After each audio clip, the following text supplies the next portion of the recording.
Sr. Dom Duarte, Alteza Real, Duque de Bragança, permita-me que, em primeiro lugar, saúde o Sr. Presidente da Câmara do Porto, porque é a primeira vez que, investido como Presidente da Câmara, visita estes serões. Portanto, queria manifestar a Vossa Excelência todo o carinho, o afeto, enfim, deste povo, o povo do Porto, que tem da cultura uma leitura muito específica, a leitura, que é a autêntica leitura da democracia cultural, é a leitura da tertúlia, da partilha, da transmissão do conhecimento, da discussão e do convívio. Tudo num contexto de honra, que é a palavra certamente que mais define o homem do Porto. A cidadania está aqui. Honra do homem do Porto. É isto.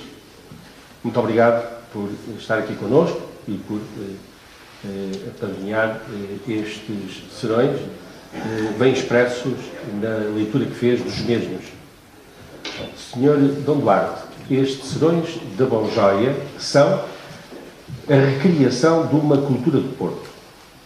Porto, desde praticamente a sua fundação, e já lá vão 1000 anos, ou mais, como entidade independente, lutadora, com prestígio próprio, respeitada por todos e até temida por todos, exatamente pelo valor, não pela força física e bruta dos instintos, mas pela força do argumento, pela força da racionalidade, pela força do amor, dos afetos, que são características das gentes do Norte, teve sempre esta tradição ao serão, particularmente de inverno, e também, enfim, no fresco da noite, nas noites de verão, Camilo descreve de uma forma primorosa uma série de obras, por exemplo, os Serões do Minho, Novelas do Minho, num conjunto enorme de obras, descreve, de facto, estes serões. E serões que agrupavam gente da elite cultural portuguesa, da mais fina elite cultural portuguesa, como a Terra Quintal, Ramalho Ortigão, Essa de Queiroz, Camilo Castelo Branco, Cabelo da Silva, António Nobre,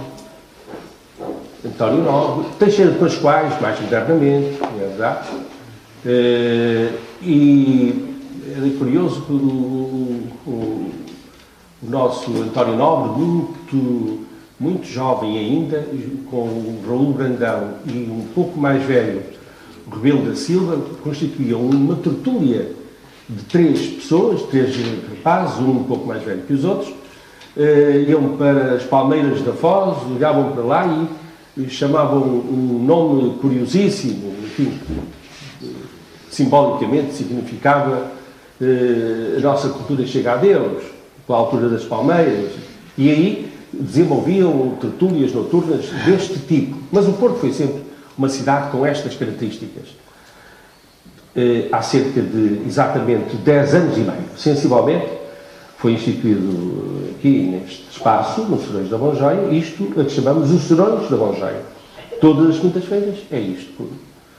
O Sr. Dom Duarte vê, as pessoas discutem os temas mais variados, sobre poesia, teatro, literatura, música e questões da vida de todos os dias, do cotidiano, questões sociais, questões ligadas também, às vezes, política no mais belo sentido da palavra, não no sentido degradado da palavra, e, portanto, é uma honra enorme para nós termos aqui.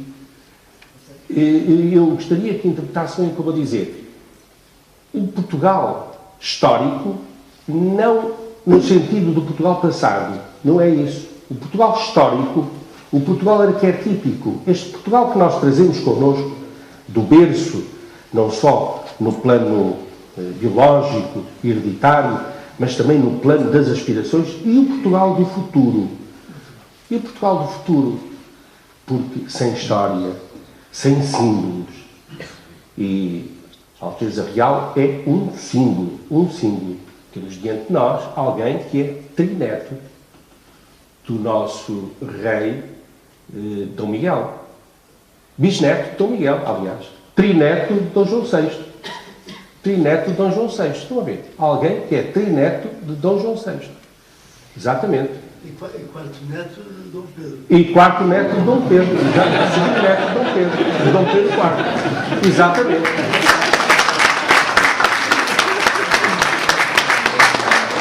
Portanto, e temos que entender que estas grandes figuras do passado e que justificam a nossa presença aqui são também nossos avós. Nós todos somos netos de Afonso Henriques, todos. Todos. Não é verdade? Todos somos. Porque, enfim, o Portugal é isto mesmo. É este encadeamento de culturas, de tradições, de aspirações, de ambições, de lutas, de sofrimentos que traduziram esta forma de estar no mundo. Não é verdade que o nosso grande Eduardo Lourenço digamos, define como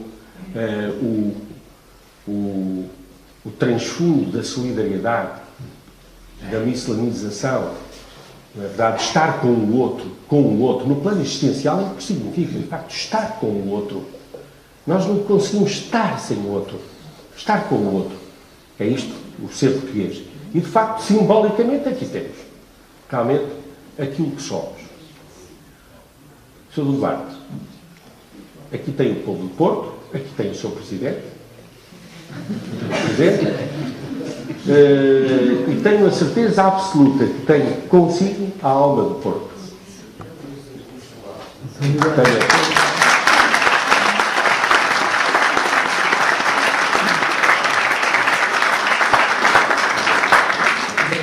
Responsabilidade de falar num lugar com tanta tradição de cultura, depois do Essa de Queiroz e de todos os escritores e intelectuais, uma grande responsabilidade.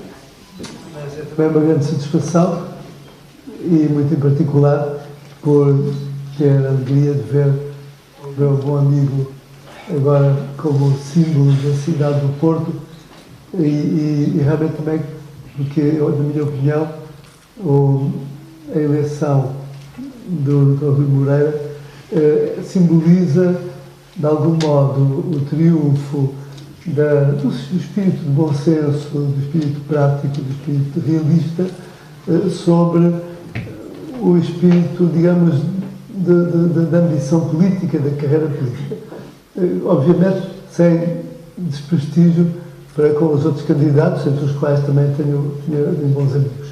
Mas, de facto, acho que é muito útil para o país que a política não fique só entre os políticos, a política fique de todos nós. Nós todos temos que participar, temos que dar a nossa opinião, e eu gostava de ver, de facto, nos altos cargos portugueses de várias origens africanas, origens imigrantes, etc. Mas não há dúvida que a política não pode ficar limitada a uns clubes de pensamento, ou uns clubes de ação, ou pior ainda, clubes de negócios, que às vezes acaba por acontecer.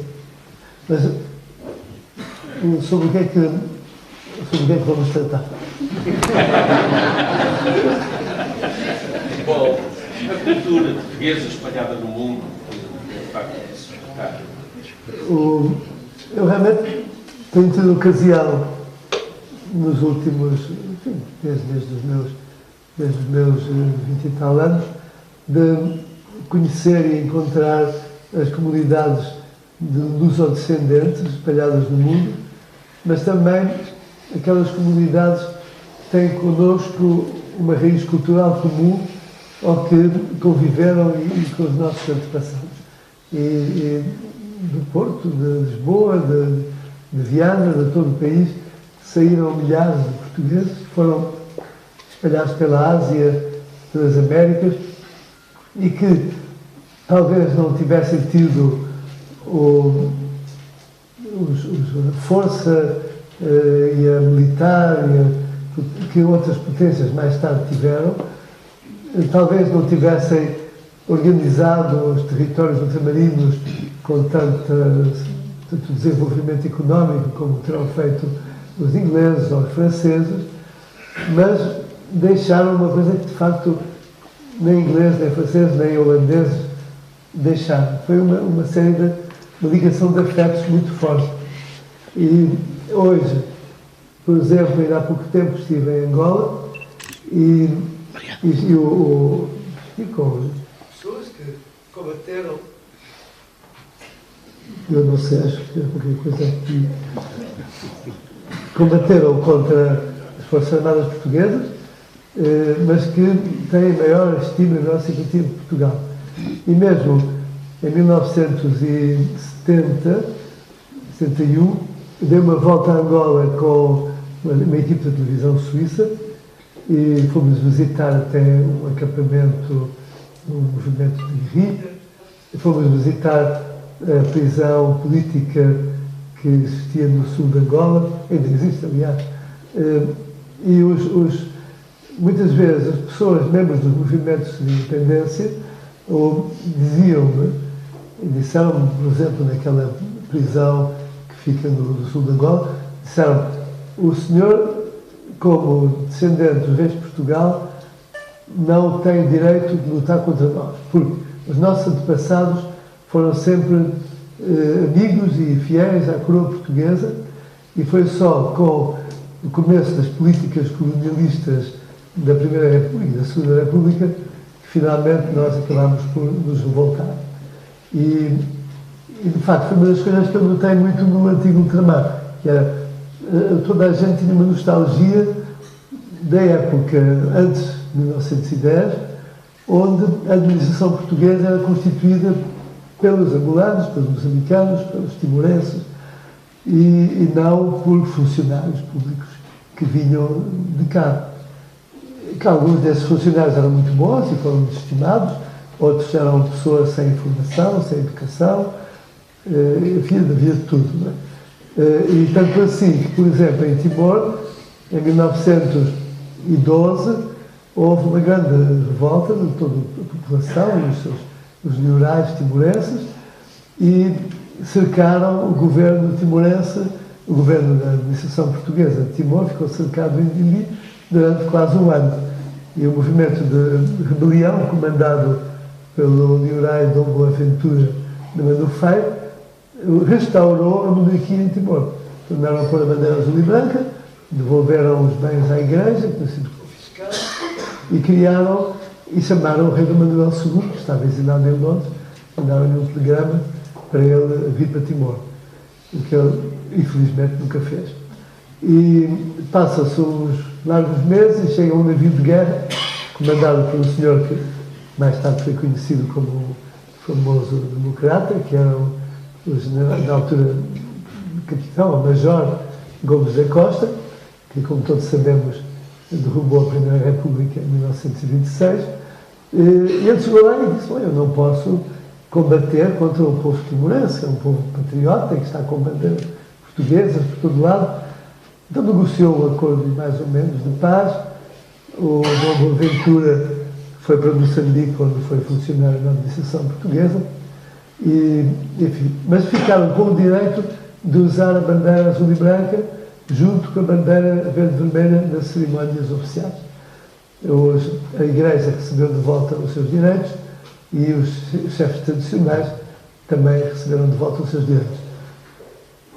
Em Angola houve muitas coisas dessas também, e o grande erro, no meu entender, que levou à situação desastrosa de 1964 foi porque o governo, sobretudo o governo do professor Marcelo Caetano, que tinha uma abertura diferente do governo anterior, não foi capaz de perceber o que é que os africanos queriam, o que é que os povos do ultramar queriam. Eles não queriam a separação de Portugal.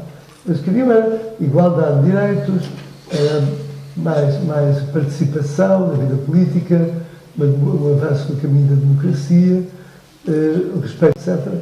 E foi por isso que acabaram por aparecer os movimentos de independência, uns apoiados, como sabem, mais novos talvez não se lembrem, uns apoiados pela União Soviética, outros pelos Estados Unidos, outro ainda pela China, com um grande apoio de missionários suíços, que é o caso da UNITA, mas como isso tudo não chegaram para nos derrotar, a União Soviética organizou aqui um golpe de mão em Lisboa e tomou o poder. E a primeira coisa que fizeram foi entregar o poder aos partidos comunistas locais para cumprir os desejos do governo soviético. E isto provocou guerras civis terríveis e depois disso tudo, eles que deviam estar revoltados contra nós, deviam estar considerar que éramos os responsáveis pelos horríveis desastres destes últimos 30 anos, acabam por ter uma grande simpatia por nós e preferir a imigração portuguesa aos outros países, querer os clubes de futebol, ainda há muitos que se chamam Benfica, Porto, etc. Enfim. E, portanto, isto mostra que, apesar de todas as agruras e todos os dramas da política, da incompetência, da falta de habilidade de políticos em várias alturas, a ligação humana continua. E temos que aproveitar, temos que trabalhar, porque esta geração que viveu connosco já não vai viver muitos anos. E ou conseguimos criar essa ligação com as gerações futuras, ou então isto pode perder-se.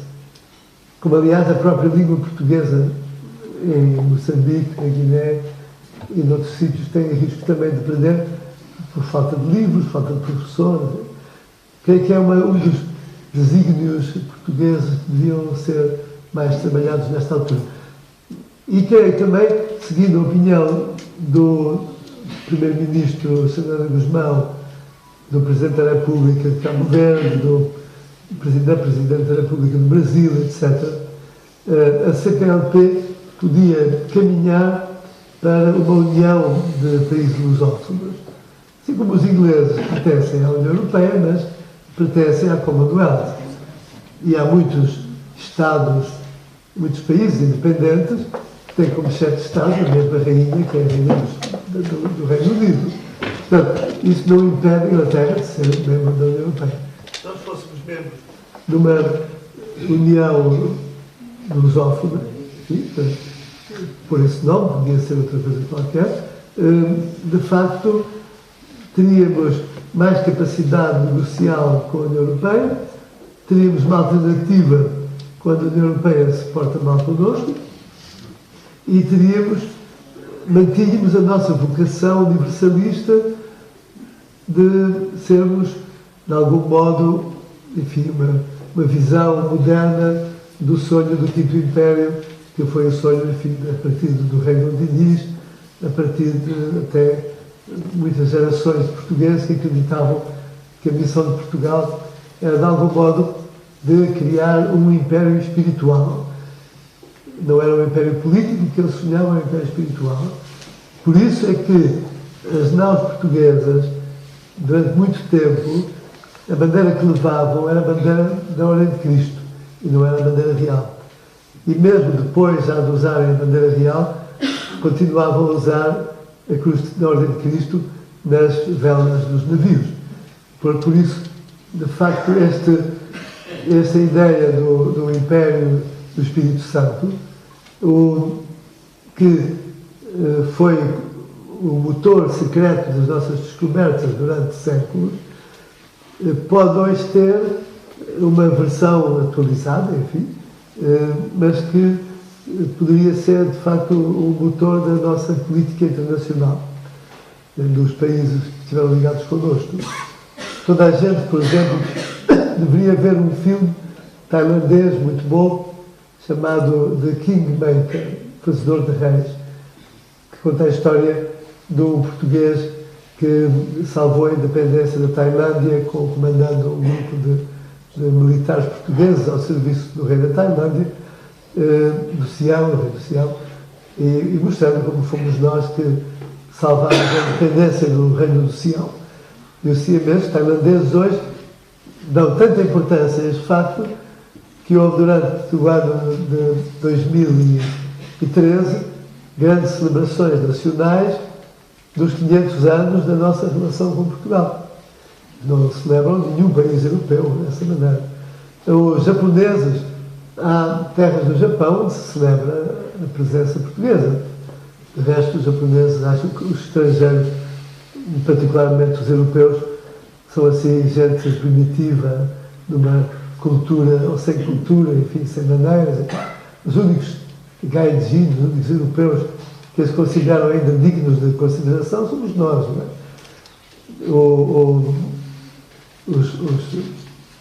É uma experiência que os portugueses fazem quando chegam ao Japão, estão muito admirados com isso. Não é?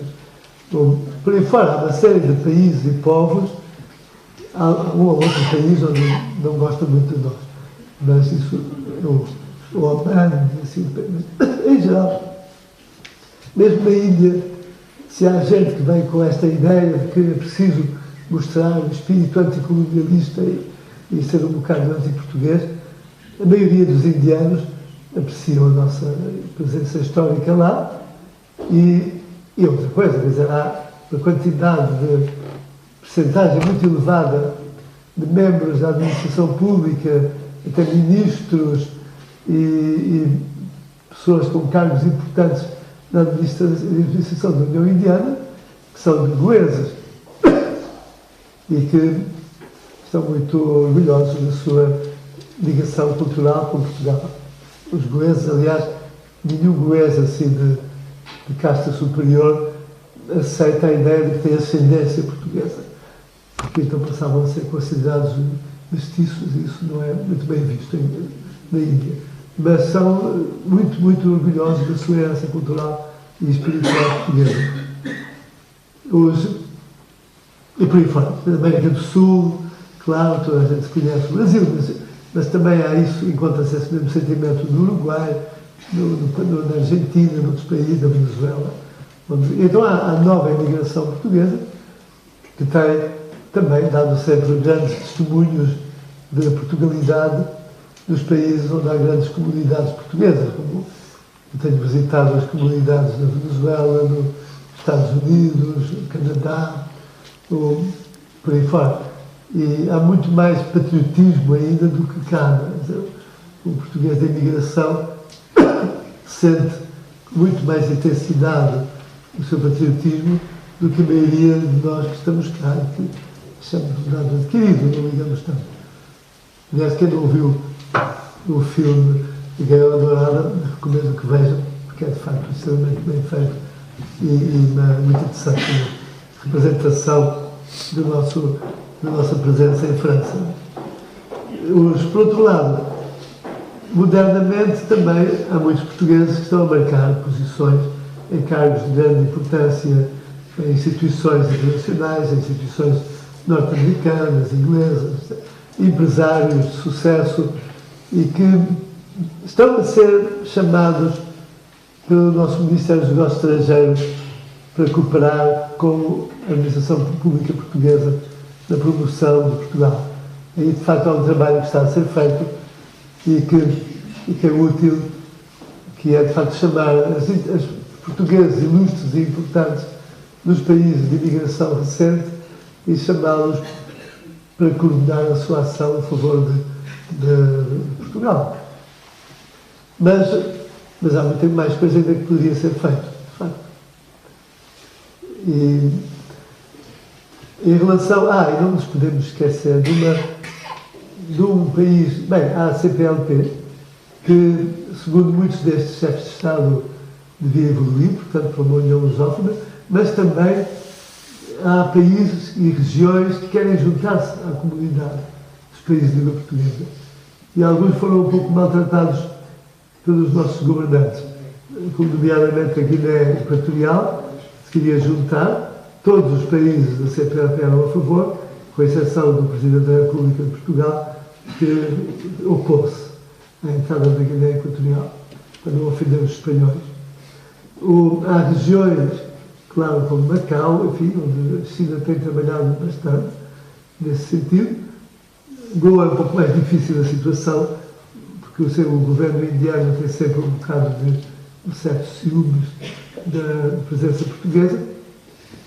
E há, efetivamente, uma região de língua portuguesa importantíssima e que não podemos esquecer, que são os nossos irmãos de Galiza, porque na Galiza fala-se o português antigo.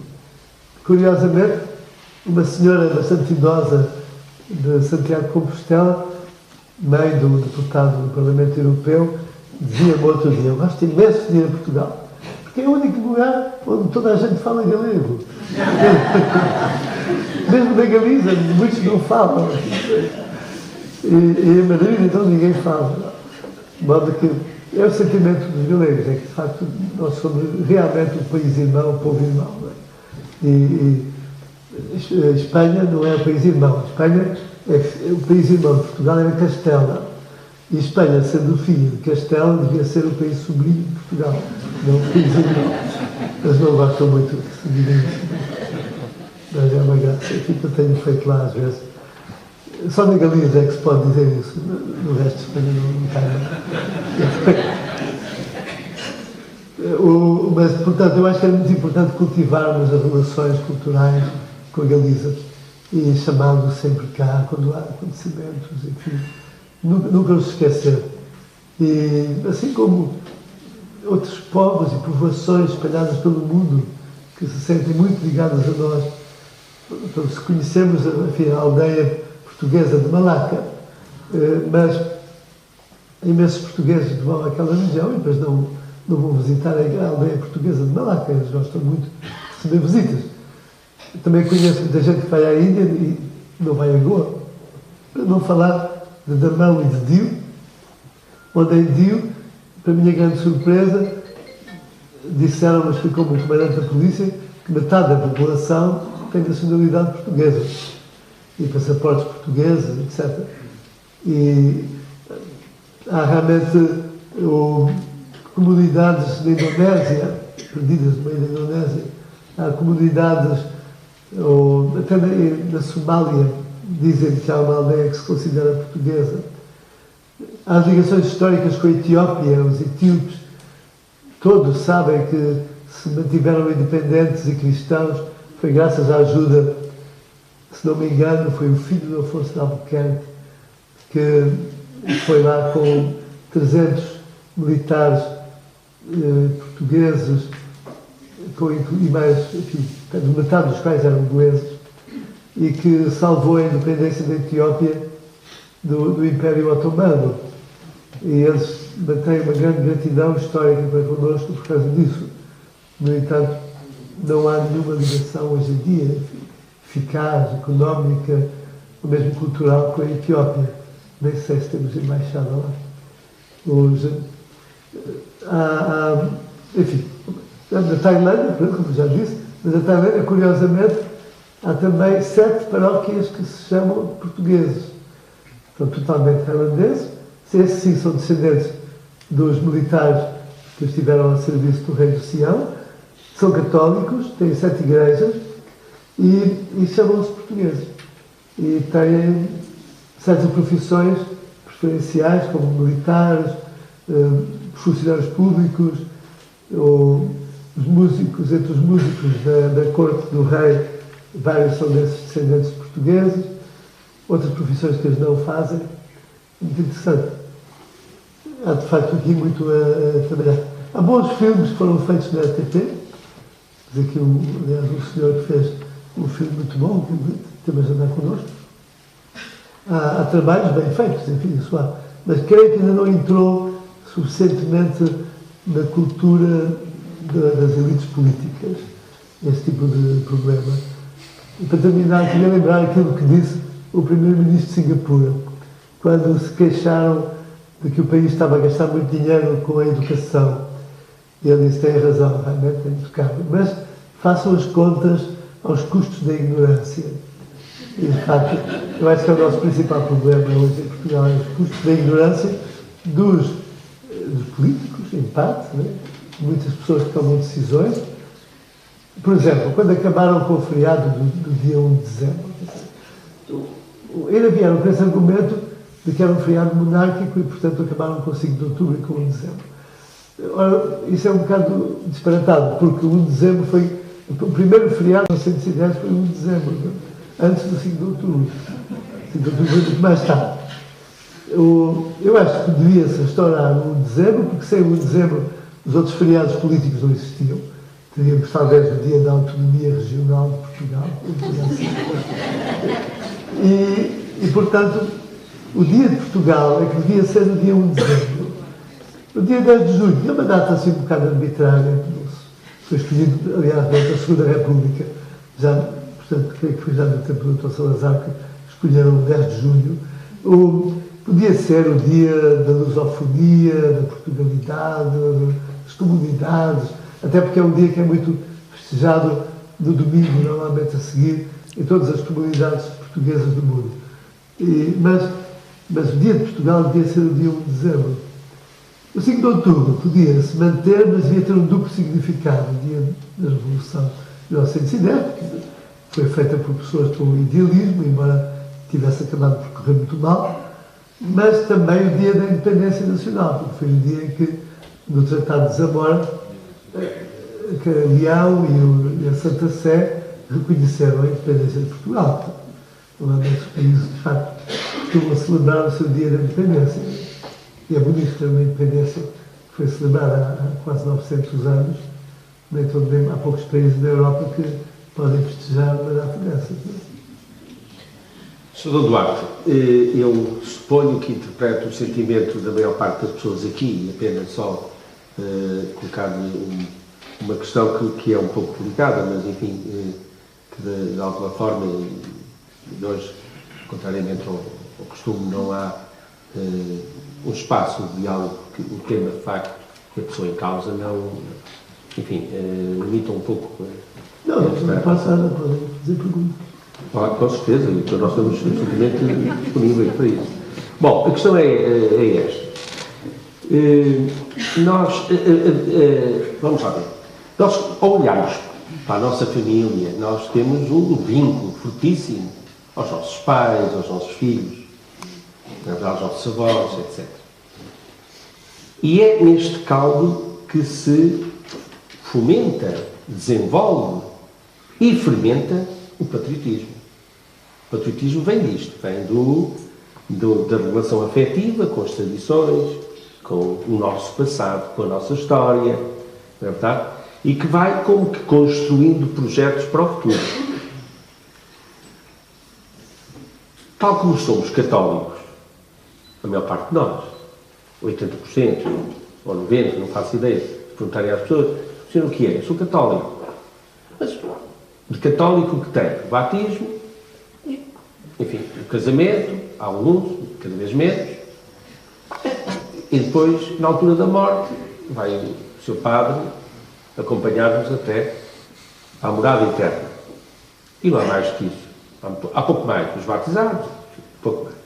Mas o que é certo é que vamos a esses rituais com uma devoção, com uma entrega, e nessa altura paramos para pensar, refletimos. Eu já tenho aqui refletido, tenho aqui dito muitas vezes isso. O verbo é um verbo muito bonito, refletir, significa dobrar. Uma palavra latina, reflectere, significa dobrar. Reflectere, redobrar. Ou seja, revoltar, olhar para dentro, dar uma volta para dentro. E nós, nessa altura, damos uma volta para dentro de nós. E reatualizamos a nossa história, a nossa vida. Num enterro, num batizado, num casamento, num nascimento. Nessa altura é que somos católicos. Ora bem, não se passará um pouco isto também com a questão monárquica? Ou seja, nós nunca pensamos, 63% dos portugueses não votavam, como foi ontem bem expresso, nos 40 anos do Expresso, antes do 25 de Abril. 40%, 60 e tal por cento dos portugueses nunca votaram antes do 25 de Abril. Nunca votaram. Portanto, nunca pensaram se queriam lá o presidente A, ou o presidente B, ou o rei X ou o rei Y. Nunca pensaram nisso. Alguns pensaram, enfim, por razões mais de natureza, digamos, primária, instintiva e histórica, do que propriamente racional. O que é certo é que nunca votaram.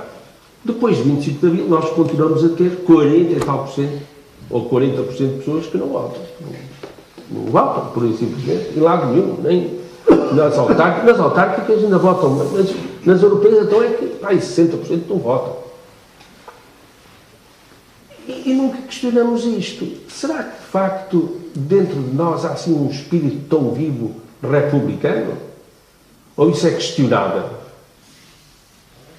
E isto leva-me a fazer uma pergunta. Como vai ser o futuro da nossa história em termos de... é que o vínculo afetivo que nos liga ao passado, no sentido humano do termo, aos nossos avós, é o mesmo que nos liga à nossa história. É igual. Nós lemos a história com entusiasmo, com interesse, com orgulho até. Olha, meia dúzia de indivíduos que espalharam uma língua por 250 milhões de pessoas. Nós éramos 700 mil aqui. Como é que foi possível isso? 250 milhões de pessoas hoje a falar. É a quinta língua ou sexta do mundo. É a primeira língua da Europa a seguir ao inglês. Portanto, é a segunda. Não é? Dentro da Europa, o inglês é as ilhas que ficam lá. Mas o continente europeu é a primeira língua. Como é possível isso? É possível porque houve, digamos, uma gesta coletiva de esforço, de trabalho, de liderança, por que não dizê-lo, não é verdade, dos nossos avós.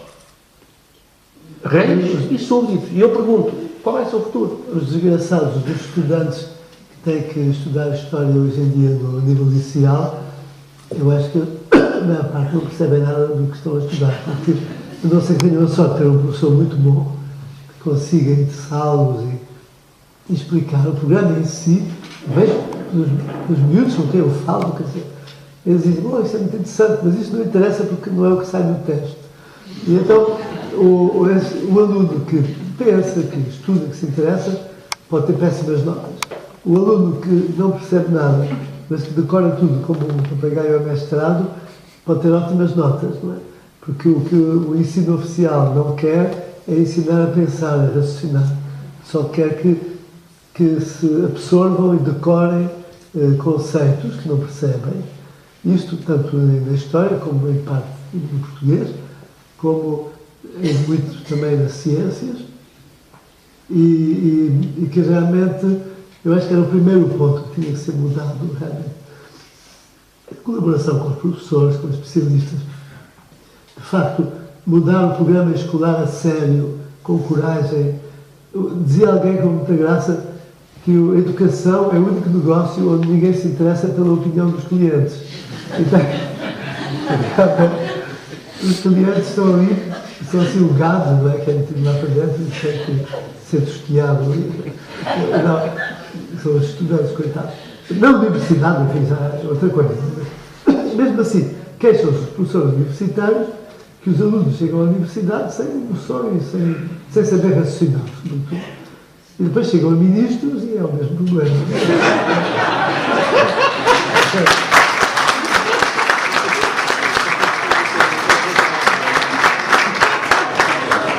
Por isso acho que devíamos todos... Eu acho que é muito importante as associações juntarem-se, associações de gente interessada nesse assunto, juntarem-se e proporem, e estudarem, prepararem trabalhos e proporem aos governantes soluções já prontas. E isto dá resultado, porque, por exemplo, eu sou o presidente honorário do Instituto de Democracia Portuguesa. E o IDP fez bastantes trabalhos sobre diferentes assuntos. Aliás, temos aqui pessoas que são associados também. E já pelo menos houve 2 trabalhos que tiveram resultado, que foi um estudo sobre o aeroporto da OTA, que levou a que o governo Sócrates desistisse de fazer o aeroporto da OTA, e outro estudo sobre o plano ferroviário português, que foi adotado pelo atual governo como programa de ligações à Europa. Porquê? Porque os funcionários públicos, os ministros, não têm tempo e não têm educação para esse tipo de problemas, são informados por pessoas frequentemente interessadas por motivos de empresas onde estão ligados, ou de regiões. Na altura, tínhamos um projeto de ligação à Europa com 3 linhas de TGV que ligavam Portugal à Espanha, por exemplo. Né? Uma no norte, uma no sul, uma no centro, coisas não fazem sentido nenhum. Ora, isto, realmente, um estudo bem feito levou a este governo a perceber que a coisa é diferente. Ora, há muitos outros temas, como a educação, em que também se podia fazer um trabalho destes, porque temos em Portugal gente muitíssimo preparada e muito qualificada, mas que não são ouvidos pelos decisores políticos. E tem que este IDP juntou-se a cerca já de 40 e tal, cerca de 50 associações, e criou-se a PASC, a Plataforma das Associações da Sociedade Civil, que de facto já representa muitos milhares de pessoas e que junta neste momento, sobretudo, associações de antigos alunos de colégios, de escolas, associações de defesa nacional, associações de comunidades várias, de gente interessada a debater e a estudar os problemas nacionais. E convinha estendê-la mais para o norte também, que era muito importante. Porque não se pode deixar o monopólio da política aos partidos. Os partidos, se não forem devidamente controlados e vigiados e estimulados por fora, têm tendência a transformar-se em clubes para a criação de empregos, de favores, e acabam por desviar-se do seu objetivo primeiro, que devia ser um serviço ao país. Mas isso é culpa nossa. Todos nós, ou porque não participamos, ou porque não votamos, ou porque não criamos alternativas. Que o Porto deu um ótimo exemplo de uma alternativa não partidária recentemente. E o país todo devia dar esse exemplo. Né? Em Itália aconteceu também uma revolução semelhante, quando apareceu o Partido 5 Estrelas, que tem uma característica que em Portugal não seria muito bem aceito, é que o fundador é um artista cómico, que é o Beppe Grillo, mas infelizmente aqui não temos tanto sentido do humor como os italianos e as pessoas não iam levar a sério um partido dirigido, não sei, se por Nicolau Braga, de modo que a participação cívica é fundamental. Aquilo que me perguntou, claro que eu acredito, e muita gente acredita, que a democracia funciona melhor nos países onde o chefe de Estado não é membro da classe política, mas é uma personalidade independente. Alguns presidentes da República independentes, como tivemos, o general Ramalhianes, mas, em geral, os presidentes da República, por pessoas excelentes, dedicadas, bem intencionadas, mas não são vistos como independentes e, além disso, muitas vezes já levam aqueles vícios todos da vida política anterior. Não é? Há tempos, 4 anos atrás, 5 anos atrás, nos 60 anos do rei da Suécia, a minha mulher e eu estávamos no jantar comemorativo e o primeiro-ministro, na altura era socialista, disse que o nosso partido socialista foi e ainda é o partido republicano. No entanto, finalmente compreendemos que a Suécia é uma república e que o rei é o melhor defensor da nossa república e a sua filha será também. E, portanto, os republicanos suecos hoje querem manter o rei como chefe de Estado. O mesmo acontece com os socialistas holandeses, que também se afirmam republicanos e apoiam a monarquia. Bom, os socialistas espanhóis também sempre apoiaram a monarquia em Espanha e são de matriz republicana. E, portanto, há muitos povos em que nações mais cultas, mais preparadas, onde as pessoas que têm os ideais republicanos percebem que são perfeitamente compatíveis com a chefia de Estado Real. Creio que esse é que devia ser um dos debates interessantes políticos em Portugal. A saber, será que o país está melhor com o chefe de Estado partidário, que precisa de muito dinheiro para ser eleito, que precisa de apoio dos grandes empresários, se não tivermos candidatos excelentes, a Presidente da República, que não conseguiu ser eleitos porque não tinham dinheiro. O Dr. Fernando Nobre, por exemplo, teve que empenhar e hipotecar a casa dele para pagar as dívidas da campanha eleitoral, mas ele não tinha apoios financeiros. Muito bom, assim. Portanto, esta ideia de que o Presidente da República é o melhor de todos os portugueses, escolhido por todos os portugueses, de facto é uma grande fraude, porque há vários presidentes que foram eleitos com os votos de menos de 20% dos portugueses com direito a voto, né? Se contarmos os abstencionistas. Portanto, eu acho que o verdadeiro debate político é indispensável para estudarmos o nosso futuro. Se queremos ser somente assim um pequenino país da ponta da Europa, vivendo do turismo e de algumas indústrias, enfim, uma agricultura meio assassinada, ou se queremos ser uma ponte entre o mundo e a Europa. E queremos, para isso, temos que ter um pé de um lado e outro do outro. Não é? Muito bem. O Sr. Dr. Duarte está disponível para responder a uma pergunta. Alguém quer colocar?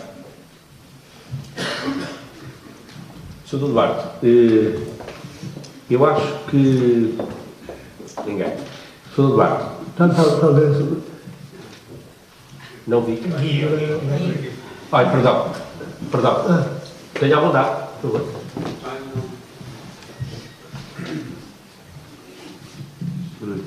Tantas perguntas possíveis, quero... São bem duas. Primeiro, defender a língua. Fernando Pessoa disse que a língua é a pátria. A língua é, de facto, a componente fundamental da nossa cultura. E acho que a oportunidade que os valores... A oportunidade que os valores... Não pode falar mais alto, sem microfone.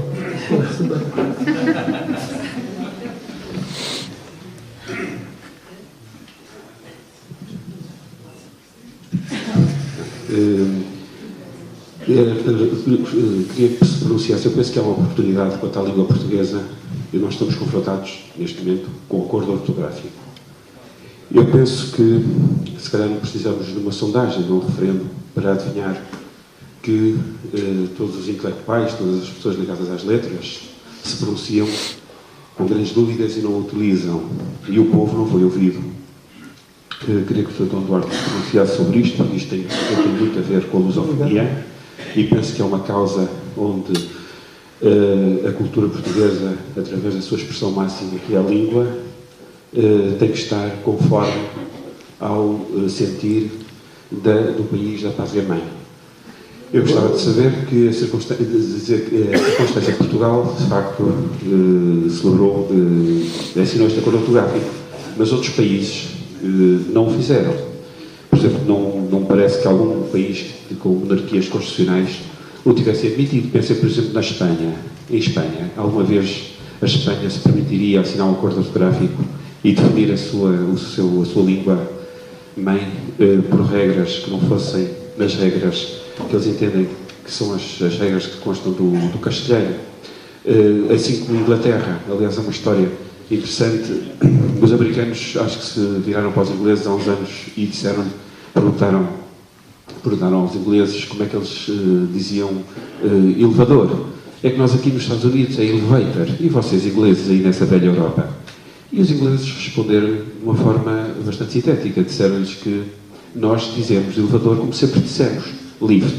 Portanto, se os senhores quiserem falar Queen English, dizem lift. Se não quiserem falar Queen English, os senhores optam e falam outra língua qualquer. Ou seja, não foi uma jurisprudência de interesses que valeu ali, porque os americanos são 180 milhões de habitantes, os ingleses serão 60 milhões, aí não foi, portanto, os interesses que valeram, foram os princípios e os valores. O mesmo acontece com a Espanha e com toda a sua diáspora e os outros países independentes que falam castelhano. Ora, aparentemente em Portugal aconteceu uma coisa inversa.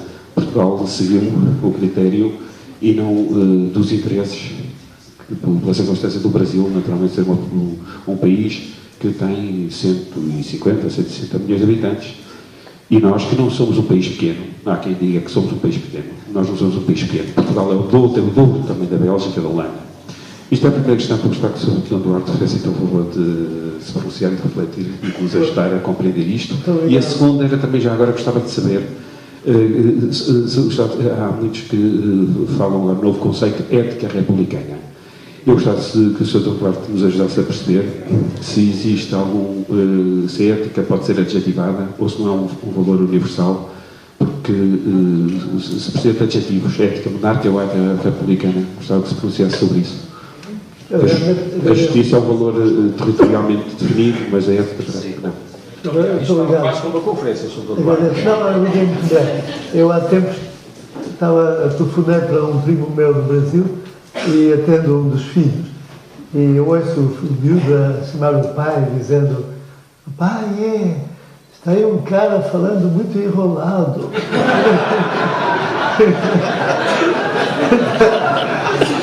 E realmente as pronúncias, cada povo tem as palavras também não se podem uniformizar as expressões. E não creio que aí não está o grande problema, porque sempre haverá as pessoas cultas que enfim, como eu espero conseguir ser, e muita gente é aqui, que sabemos as expressões típicas da Galiza, do Brasil, de Angola, etc. E isso não causa um problema. O problema em discussão é a ortografia. E realmente, se a língua portuguesa se começa a dividir em ortografias muito diferentes, aí de facto temos um problema. Passamos a ter, por exemplo, as Nações Unidas e as instituições internacionais e as empresas, quando traduzirem para português, o que é que vão fazer? Vão traduzir para brasileiro, para angolano, para moçambicano, e aí o português passa a ser uma língua muito pouco significativa no mundo. Não é? A unidade ortográfica é de facto importante. Como é que a Espanha conseguiu? Mas tem a Academia da Língua Espanhola, onde estão representados pessoas de cultos, enfim, gente, literatos e escritores, e até pessoas nomeadas pelos diferentes Ministérios da Educação, que são representados todos os países de língua espanhola do mundo, enfim, América do Sul e Central, e o México. Nós temos uma Academia das Ciências que eu acho que só vai ainda a meio do dicionário da tradução das novas tecnologias. Nós, hoje em dia, eu vejo, por exemplo, nas universidades, os termos de informática traduzidos ou não traduzidos de alguma maneira. Na Força Aérea, de outra maneira. Conforme, enfim, não há uma tradução oficial dos termos referentes às novas tecnologias, por exemplo. Isso é uma coisa que uma academia devia fazer. Os brasileiros traduzem muito mais, ou adaptam mais, as expressões estrangeiras do que nós. Depois há, enfim, por exemplo, nós queixámos-nos, foi por culpa do Brasil que tivemos que aceitar o acordo ortográfico. Os brasileiros estão muito incomodados com o acordo. E o primeiro suposto acordo ortográfico, a reforma ortográfica, foi feita em 1911 ou 12, pelo governo da Primeira República. E o Brasil não concordou e não acompanhou. Por exemplo, em Portugal aboliram o trema, que é por cima do U, tem 2 pontinhos. E o Brasil manteve o trema, uma nota de 50 reais, vem um trema em cima do U, porque senão ia-se ler 50. Faz todo sentido. Há realmente uma série de acentos e de sinais, etc., que foram abolidos nesta reforma ortográfica e que são muito disparatados, porque não permitem uma leitura correta das palavras, nomeadamente para um estrangeiro que não tem o português como língua mãe, e um estudante, enfim. Por outro lado, eu estou de acordo com uma simplificação da gramática, da ortografia portuguesa. Há um professor brasileiro que fez um estudo interessante sobre como simplificar as regras gramaticais e a ortografia sem alterar a língua, do que é importante. Bom, aí é um campo que podia ser debatido, porque temos que pensar que dos 260 milhões, ou quantos são, milhões de falantes de português no mundo, uma grande parte são meio analfabetos, uma grande parte não tem o português como primeira língua, a maior parte até, enfim, talvez não, mas enfim, os africanos E os asiáticos não têm o português como primeira língua. Têm uma língua materna e depois, aliás, uma grande discussão em Timor agora é se o ensino primário, a aprendizagem das primeiras letras, se deve ser feito na língua materna ou em português.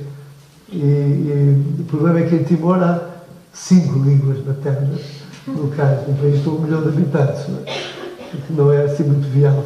O téton, que é considerado assim a língua corrente, mas não é falada por toda a gente, só metade da população é que fala téton. Portanto, em Cabo Verde não há nenhum discurso no Parlamento que não seja em português. Não há um documento oficial que não seja. O crioulo é falado em casa, é falado nas conversas, nas músicas, nas mornas, mas não é uma língua oficial usada no ensino, ou nos documentos, ou nos discursos oficiais. Não é? Isto, eu acho que o problema não é tão fácil assim. É um problema que não pode ser resolvido por meia dúzia de políticos, mais ou menos ignorantes, por pessoas autoritárias que querem decidir que tem que ser assim.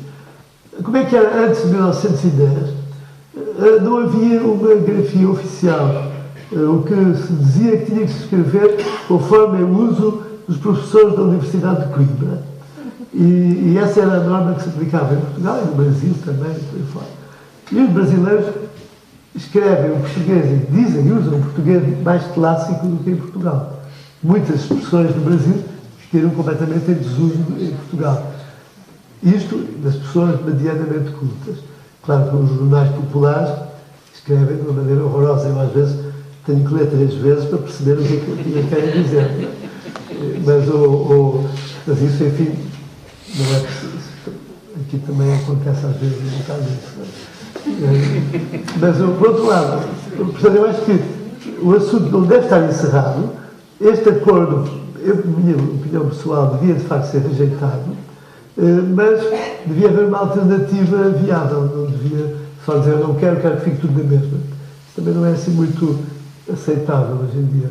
E a questão da ética republicana e a ética moral? Isso acho melhor perguntar ao republicano.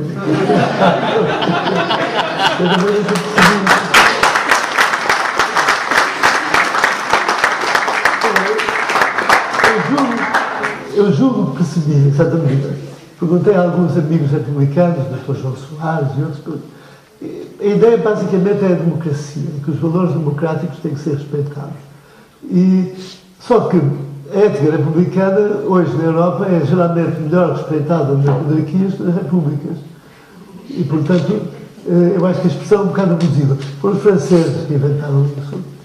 E os nossos intelectuais estão muito ligados à França e pegaram nessa ideia. Nunca uma pessoa de língua inglesa usa essa expressão. Mas que é só mesmo a França que usa isso. Muito bem, Sr. Duarte. Amanhã é dia de trabalho. E o Porto é uma cidade de trabalho. Nós estamos a trabalhar. Sem dúvida. Sem dúvida.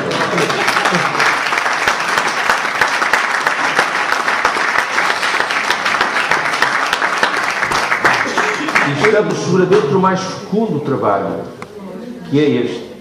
É o trabalho da discussão, o trabalho da partilha, como eu disse há bocadinho, o trabalho da solidariedade, estar uns com os outros, não é verdade? E temos o gosto, enorme gosto, de estar entre nós o representante dos nossos avós, o Sr. Dom Duarte.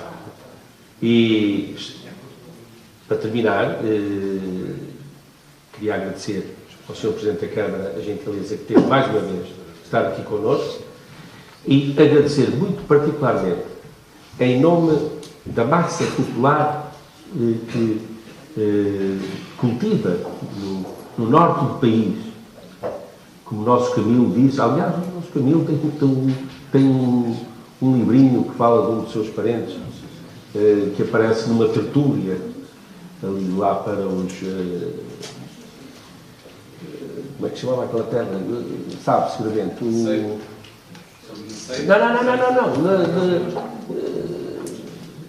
Perto de Monção, ao sul de Monção, um bocadinho ao sul, um bocadinho só.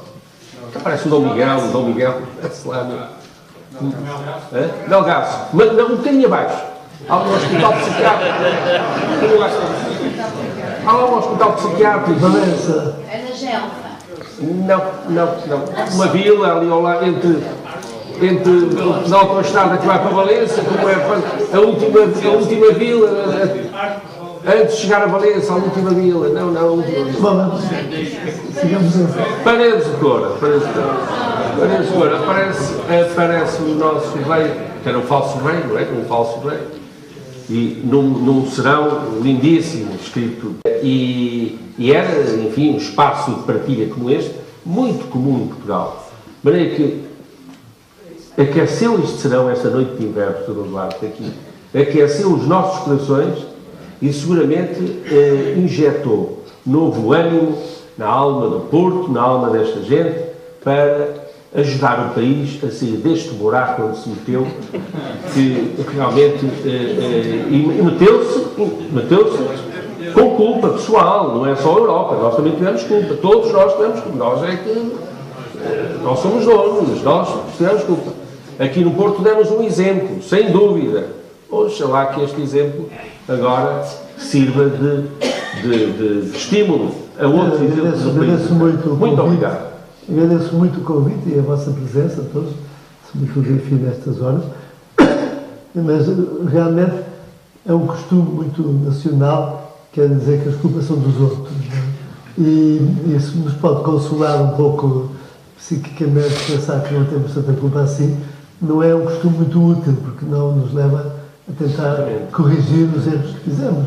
Eu sempre fui contra a entrada de Portugal no euro, por exemplo, no moeda, e sempre fui contra a entrada de Portugal nestes disparates económicos que estavam a ser feitos, mas a maior parte das pessoas não concordavam comigo, porque achavam que eram muitas coisas muito boas, dinheiro bem gasto, etc.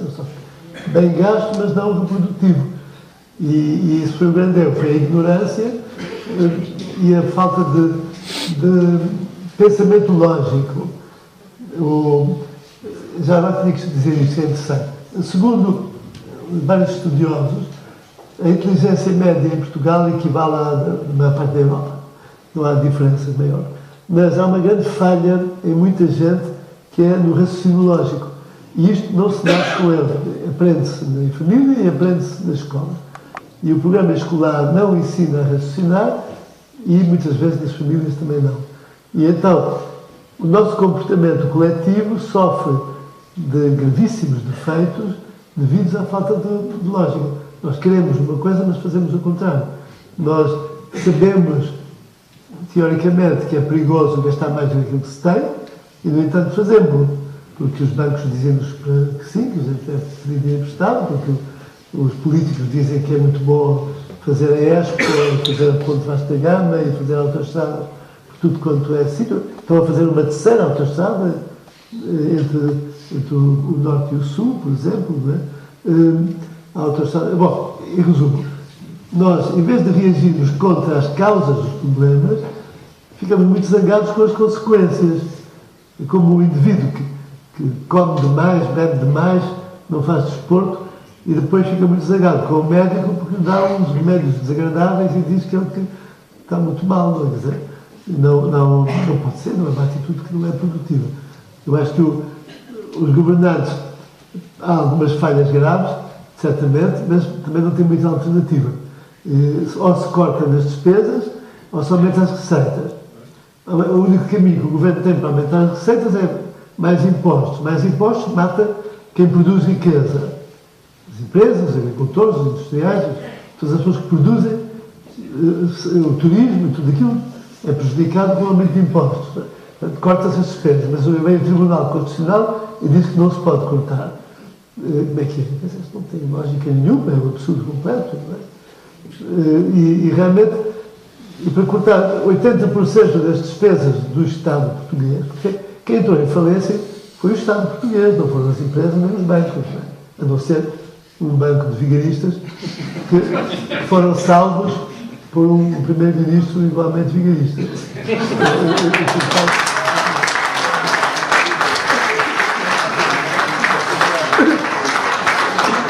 Faz sentido, quer dizer. Agora, o Estado é que gasta demais. O Estado gasta 50% da riqueza produzida em Portugal, prestando serviços, ainda por cima, bastante maus, em geral. E 80% dos custos do Estado, se não me engano, se estiver errado, me digam, mas eu creio que 80% são com o funcionalismo público.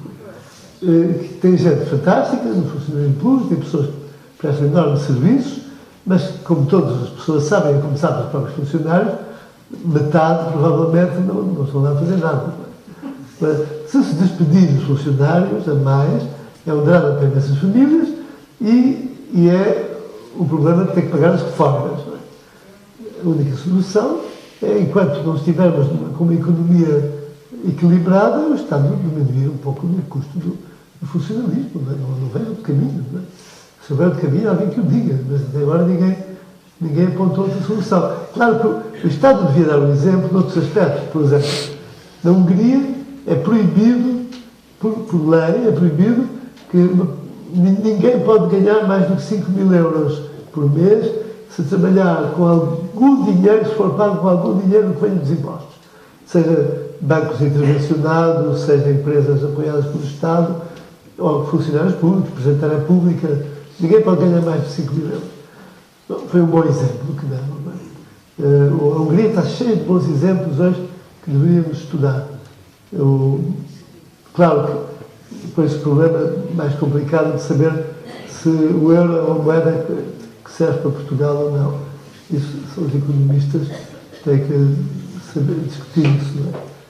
Mas que realmente, enquanto estivermos esta moeda, não temos muitas alternativas senão reduzir drasticamente os custos do Estado. Muito bem. Muito obrigado a todos por este magnífico serão. Tenho a certeza que vamos todos muito mais enriquecidos para casa depois de termos ouvido o Sr. Dom Duarte. E muito obrigado, Dom Duarte. Muito obrigado. Foi uma magnífica.